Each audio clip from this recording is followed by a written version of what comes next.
Dalam kuliah yang lepas kita melihat ilmu itu terdiri daripada 3 bahagian. Ilmu itu ada 3 bahagian. Bahagian yang pertama, ilmu ni sikit pun tak elok, banyak pun tak elok. Jenis yang kedua, sikit elok, banyak pun elok. Dan jenis yang ketiga, kalau kena dengan had dia elok, tapi kalau lebih sudah tak elok. Nak faham benda ini kita dah bagi beberapa contoh. Jenis yang pertama, benda tu sikit pun tak elok, banyak pun tak elok. Contoh dia racun. Kalau kita minum sikit pun tak elok, minum banyak pun tak elok juga. Contohnya nila. Kalau nila ni jatuh ke dalam santan, setitik pun dah tak elok. Jatuh satu cawan pun tak elok santan tu. Jadi kalau sikit pun tak elok, banyak pun tak elok. Jenis yang kedua, kalau sikit elok, banyak pun elok. Apakah contoh dia? Contoh dia senyum. Kalau kita senyum sikit pun orang kata bagus, senyum banyak pun bagus juga. Contohnya lagi tarik nafas. Kita tak sedut nafas sikit pun orang kata bagus, sedut nafas banyak pun orang kata bagus. Contohnya lagi berzikir. Kita berzikir sikit pun dengan satu kalimat pun bagus, zikir banyak dengan beribu kalimat pun bagus juga. Jenis yang ketiga, kalau kena dengan had dia elok, tapi kalau dah berlebih tak elok. Apakah contoh dia? Contoh dia makan minum. Kalau kita makan minum kena dengan had dia, baguslah. Contohnya kalau perut kita jenis makan satu pinggan nasi, cantiklah tu. Tapi kalau perut kita isi dengan sampai 5-6 pinggan. Tiap-tiap kali makan 5-6 pinggan nasi. Dia dah berlebih, yang tu tak elok. Contoh lain, santan tadi, kalau kita masukkan garam sikit, santan tadi pun dia rasa sedap. Masuk gula sikit, santan tadi pun rasa sedap.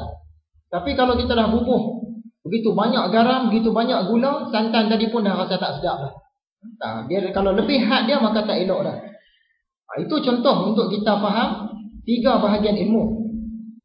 Jadi jenis yang pertama iaitu ilmu yang sikit pun tak elok, banyak pun tak elok. Jenis contoh dia ilmu sihir. Kalau kita belajar sikit pun tak elok, belajar banyak pun tak elok juga. Contohnya ilmu mentera-mentera, ilmu-ilmu tilik nasib. Sikit pun tak elok, banyak pun tak elok. Contohnya lagi ilmu tentang cara-cara berjudi. Walaupun dia satu ilmu, tapi tetap tak elok, walau sikit walau banyak. Ilmu macam mana cara nak dapat rasuah. Kita nak bagi orang terbuka hati nak bagi rasuah kat kita. Sebab kita ada pegang satu-satu benda, orang nakkan benda tu, orang terpaksa merasuah kita. Kita belajar cara-cara nak bagi orang dapat rasuah kita. Itu sikit pun tak elok, banyak pun tak elok. Ilmu jenis yang kedua, sikit pun elok, banyak pun elok. Contoh paling mudah ilmu agama lah. Kita belajar sikit pun orang kata bagus, belajar banyak pun orang kata bagus. Kalau kata Imam Al-Ghazali, ilmu tentang Allah Ta'ala. Kita ada sikit ilmu tentang Allah Ta'ala pun bagus, ada banyak pun bagus, lagi bagus. Yang ketiga, ilmu ni kalau dia berpada, kena pada had dia, cantik, bagus. Tapi kalau kita dah kaji sampai dalam-dalam sangat, dia dah jadi tak bagus. Contohnya ilmu-ilmu fardu kifayah. Masih kita ingat lagi, Imam Al-Ghazali kata, ilmu-ilmu Allah ni laksana lautan. Dia sangat luas dan sangat dalam. Para nabi, para rasul, para wali, para ulama pun tak boleh nak berenang sampai ke tengah. Nak menyelam sampai ke dalam pun tak sampai. Para nabi semua ini pun berada di tepi laut je. Mereka berenang pun di tepi-tepi laut. Jadi ilmu Allah Ta'ala yang sampai ke tengah laut, yang sampai ke dalam laut, ke dasar laut tu, siapa pun tak sampai. Kalau kita ni lagi duduk tepi-tepi laut je lah. Kita rendam kaki dalam laut je lah. Dalam laut ilmu tu kita tak sampai. Jadi kalau kita nak usaha sungguh-sungguh juga, nak sampai mendalam ke dasar laut tu memang tak akan sampai. Kalau usaha juga kita akan rugi masa dan banyak rugi benda lain.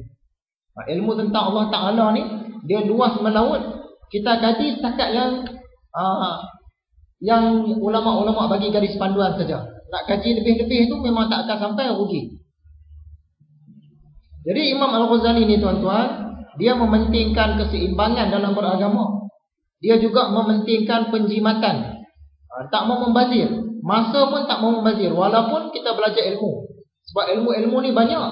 Dan kita punya masa hidup di dunia ni tak lama. Kalau umur panjang dapatlah 70-80 tahun. Sedangkan ilmu-ilmu ni banyak. Bahkan ilmu agama saja pun kita dah tak dapat nak kuasai dengan banyak. Jadi kita kena pilih-pilih. Kena seimbang, kena jimat dan kena buat yang berkesan.